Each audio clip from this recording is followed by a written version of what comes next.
Bonjour, on arrive en retard comme ça. Ah oui. Donc alors voilà, moi oui, bonjour, bienvenue dans le studio. La nouvelle directrice des cinémas Lumière à Vierzon. Tout à fait, la nouvelle propriétaire effectivement du Ciné Lumière, et je serai assistée de ma directrice Marina qui n'est pas là aujourd'hui et qui va rejoindre l'équipe très très vite pour reprendre la direction du cinéma. À l'issue de mon baccalauréat option cinéma, j'ai poursuivi à l'université de Bordeaux, donc à l'époque art du spectacle, par une licence et un master après où je me suis spécialisée en économie du cinéma et en particulier l'économie de l'exploitation. Donc voilà, à la suite de ce master, j'ai rejoint ma deuxième passion qui est l'enseignement, puisque j'ai été enseignante cette fois en économie-gestion pendant 6 ans. Et en 2015, j'ai rejoint mon papa qui à l'époque a lancé un projet de cinéma de 6 salles à Gara, à côté d'Angoulême, en association avec le groupe Megarama. J'ai pris la direction du site donc en novembre 2015, jusque là cet été. Et donc voilà, j'ai fait un petit peu mes armes dans l'exploitation à ce moment-là. Et toujours en lien avec l'exploitation, durant ces quelques années, j'ai intégré les syndicats régionaux, puisque les cinémas en France sont organisés par syndicats régionaux. Donc là, en l'occurrence, c'était le syndicat du Sud-Ouest à l'époque, pour participer à la vie de nos établissements, pour défendre nos établissements, les enjeux de notre profession. Et donc petit à petit, j'ai gravi les étapes aussi au sein de la Fédération nationale des cinémas français. Et depuis 2021, je suis aussi vice-présidente de la Fédération nationale des cinémas français. Ça, je pouvais allier mes deux passions, vraiment voilà, défendre les intérêts de la profession et bien sûr l'éducation à l'image qui aussi m'a forgée aussi dans mon parcours et à qui je dois beaucoup aujourd'hui. On a aussi en France actuellement un dispositif qui est super, c'est le Pass Culture pour les élèves dès cette année, la classe de 6e, 5e et jusqu'à la terminale, qui permet d'accéder à des budgets pour l'établissement. C'est aussi une levée d'un frein financier. Donc voilà, ça on peut le mettre en place dès maintenant en proposant des séances complémentaires aux enseignants. Et aussi pour aller toujours en direction des enseignants, ce que je souhaite mettre en place, c'est une carte préférentielle pour les enseignants qui participent au dispositif, pour qu'ils puissent accéder à l'ensemble des séances de notre cinéma à tarif préférentiel tout au long de l'année scolaire. Dire, notre cœur de métier, c'est le spectateur, et c'est pas forcément toujours la vision des grands groupes. Et j'ai rencontré Monsieur Fourneau, qui m'a confirmé souhaiter vendre le cinéma. Moi, je suis issue d'une famille d'agriculteurs, voilà, la génération de mon grand-père, et bon voilà, on vient de la terre, hein, donc moi ça m'a beaucoup touchée quand j'ai visité ces locaux, ce tracteur sur la place. Voilà, on parle de la chanson de Brel, mais j'ai bien compris l'importance des tracteurs pour la ville de Vierzon, et je trouve que le travail de réhabilitation qui a été fait avec le cinéma, le bowling, et là plus récemment Algosup, que j'ai eu le plaisir de visiter, c'est vrai, c'est quelque chose d'unique. Voilà, dans la continuité, on est sur un site magnifique. Ah, le site est superbe, et il y a une vraie volonté, on voit des politiques d'investir et de développer ce quartier.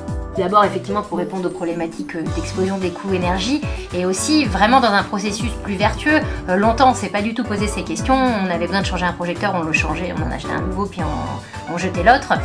Aujourd'hui on est aussi dans des processus où on se dit qu'il faut réhabiliter le matériel, recycler, voilà, de projecteurs reconditionnés.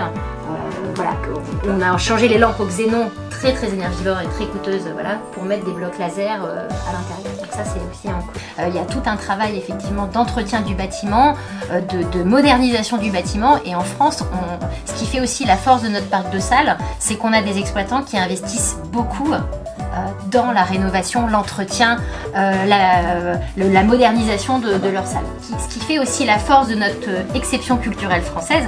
Tout d'abord, c'est le parc de salles, et c'est aussi la production de films, et ce qui nous permet de mieux résister par rapport à des pays qui sont très, et là je mets des guillemets, américano-dépendants. Il y a des gens qui s'intéressent aux personnes et d'autres qui s'intéressent à leur portefeuille, on peut le dire comme ça. Je résume peut-être pas beaucoup. Hein. C'est une façon de voir les choses, en effet. Et donc, qu'est-ce qui fait votre originalité? Ici à Vierzon, c'est une salle indépendante déjà. Et ça veut dire quoi? Alors, salle indépendante, ça veut dire que déjà, on prend les risques seul. Alors, la particularité qu'on a avec Vierzon, c'est que c'est un bâtiment aussi qui a été construit et pensé dans la ville avec la communauté de communes, la SEMVI et toute une économie locale, donc c'est un petit peu la particularité. Néanmoins, au quotidien, les décisions, c'est moi qui les assume. La programmation, je m'en charge et du coup je fais des choix. Programmer, c'est renoncer, c'est parfois faire des erreurs, mais c'est essayer avant tout de plaire à son public et d'être à l'écoute des désirs de son public. Donc c'est vrai qu'une des premières choses que je dis toujours aux employés, c'est si jamais un client, un spectateur vous dit tiens, est-ce qu'on va passer ce film, surtout notez-le et dites-le moi pour qu'on puisse répondre à ses envies. Et ça, je pense que dans l'exploitation indépendante, c'est vraiment un point essentiel, un point clé, c'est l'accueil, l'écoute et vraiment être à la disposition de son public. Moi, je sais que ce que je programmais à Gara, par exemple, j'avais vous donner juste un type d'exemple, je n'avais pas de public adolescent.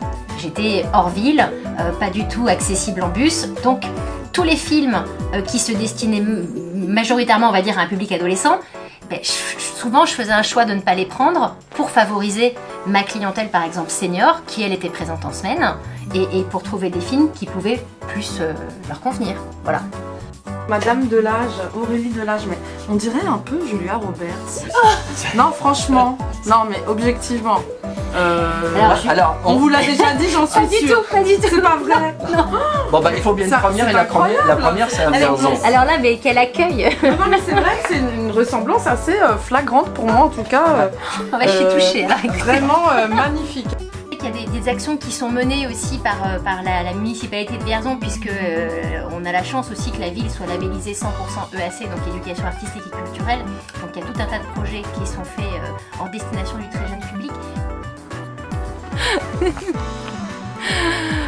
Alors l'amour, c'est l'amour du 7e art et c'est pour ça que je suis venue à Vierzon pour reprendre la tête du Ciné Lumière en proposant une programmation diversifiée, en augmentant le nombre de séances et du coup les propositions de films qu'on peut faire à tous les spectateurs qui viennent dans notre cinéma. Un très bel équipement en plein cœur de ville et ça c'est une force aujourd'hui de pouvoir venir au cinéma comme ça et d'être vraiment au cœur de la ville de Vierzon. Donc vraiment voilà, moi je suis ravie de reprendre la gestion et la programmation du cinéma depuis cette semaine. Donc voilà, merci en tout cas pour votre accueil et à très bientôt dans nos salles.